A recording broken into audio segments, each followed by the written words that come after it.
Hai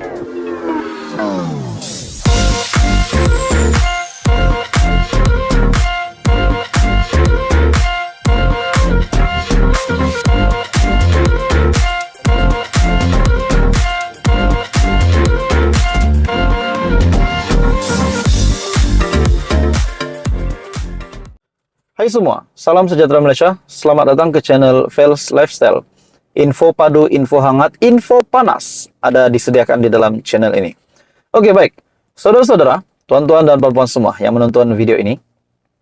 Satu kejutan, satu pendedahan yang mengejutkan daripada SPRM, di mana pendedahan ini sudah pasti bagi saya tidak diduga oleh ramai orang. Dari artikel Malaysia Kini, maafkan saya, FMT, Free Malaysia Today, 5 bank utama disyaki transit wang haram, kata SPRM. Jadi persoalan yang pertama timbul di fikiran saya setelah SPRM membuat pendedahan besar ini, di mana 5 bank utama disyaki transit wang haram. Adakah kelima bank ini antaranya yang juga digunakan oleh beberapa pemimpin politik di Malaysia hari ini yang sedang berhadapan dengan rasuah, sedang berhadapan dengan tuduhan, dan sedang dicop sebagai perasuah.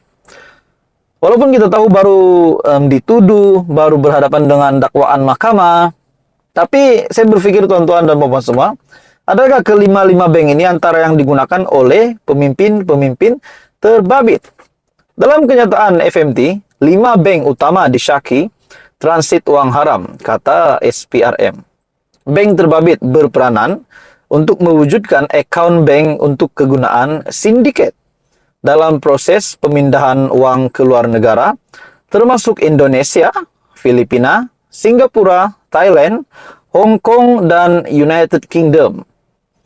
Suruhanjaya Pencegahan Rasuah Malaysia mengesan 5 bank di Malaysia di negara ini digunakan sindiket penipuan antarabangsa untuk membuat transaksi wang haram ke luar negara.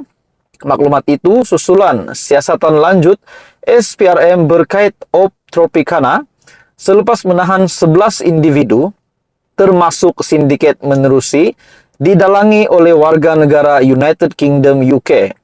Satu sumber juga berkata, sindiket berkenaan dipercayai mampu membuat transaksi wang kira-kira RM1 juta setiap hari. Wow!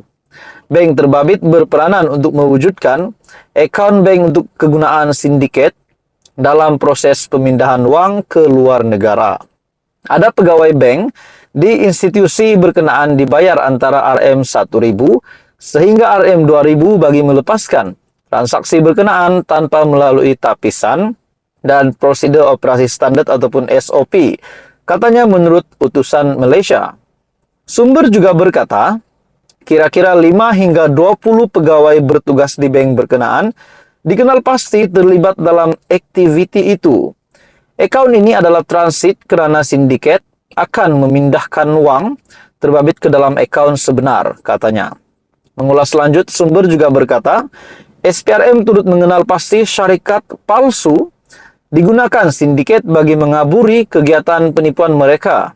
Kata sumber, turut terlibat ialah golongan profesional, dipercayai peguam, juru audit, setiausaha syarikat, accountant, serta pengarah syarikat disyaki bersekongkol dengan sindiket.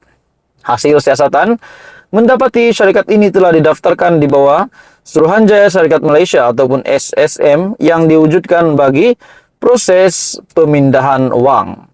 Pemindahan wang berkenaan dipercayai akan dihantar ke Indonesia, Filipina, Singapura, Thailand, Hong Kong, dan UK. Jadi, saudara-saudara, bagi saya ini satu kejutan besar. Apa komen Anda? Teruskan bersama di dalam channel ini. Info hangat, info padu hanya disediakan di dalam channel ini. Jangan lupa tekan butang like, share, dan subscribe.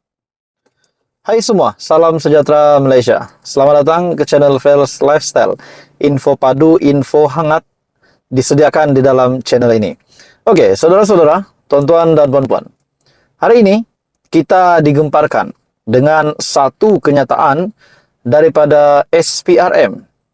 Seperti yang kita semua sudah tahu, berkaitan dengan 7 pertuduhan yang dihadapi oleh Muhyiddin Yassin Dan dalam kenyataan Presiden Bersatu yang juga pengerusi Perikatan Nasional, beliau telah membuat kenyataan bahwa mencabar SPRM.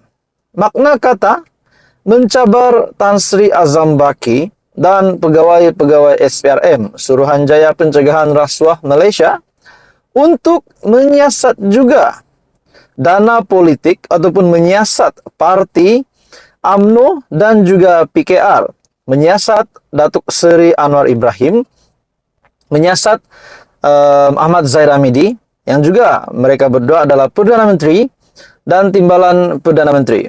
Hari ini pula, saudara-saudara, kenyataan yang besar mengejutkan daripada SPRM. Dalam satu artikel dari Sinar Harian, SPRM sedia siasat jika berlaku elemen rasuah.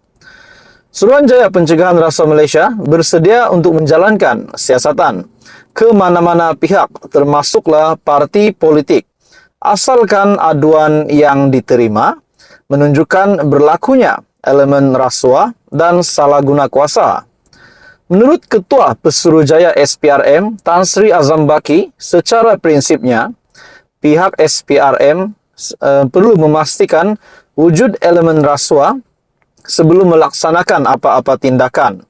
Sekiranya nak jalankan siasatan ke atas mana-mana pihak, pertamanya, sekiranya aduan itu tunjukkan kesalahan rasuah itu berlaku atau tidak.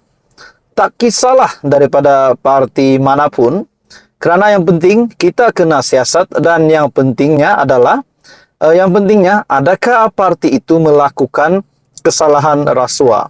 Itu kenyataan daripada Tan Sri Azam Baki pada sidang media sempena Majlis Perbarisan tamat latihan kursus asas pegawai SPRM di Kompleks SPRM Negeri Johor, Tampoi pada Khamis.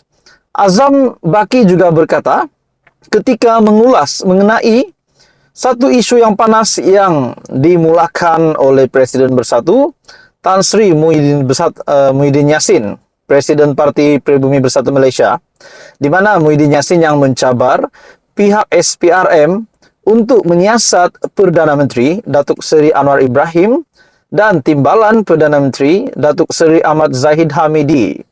Azam Baki menjelaskan, pihaknya juga sentiasa menunggu aduan dan maklumat sebelum melaksanakan apa-apa tindakan. Jika mengikut akta kami, jika parti A menerima apa-apa sumbangan tetapi pemberian itu daripada pihak yang ada kepentingan dengan kerajaan pada ketika itu, maka ia diklasifikasikan sebagai satu kesalahan rasuah dan perlu disiasat oleh SPRM.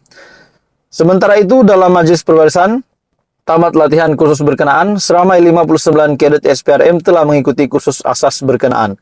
Jadi, saudara-saudara, kenyataan daripada Azam Baki, beliau menjelaskan pihaknya juga sentiasa menunggu aduan dan maklumat sebelum melaksanakan apa-apa tindakan. Jadi apa yang berlaku kepada Bersatu hari ini, setelah Muhyiddin Yassin yang berhadapan dengan 7 pertuduhan, akhirnya Muhyiddin Yassin mencabar SPRM untuk menyiasat juga dana politik, menyiasat juga Perdana Menteri dan Timbalan Perdana Menteri. Dan pada akhirnya Azam Baki telah membuat kejutan dengan mengulas berkenaan dengan kenyataan Muhyiddin Yassin, di mana SPRM sedia siasat jika berlaku elemen rasuah. Apa komen Anda? Teruskan bersama di dalam channel ini untuk perkembangan-perkembangan yang lain. Jangan lupa tekan butang like, share, dan subscribe.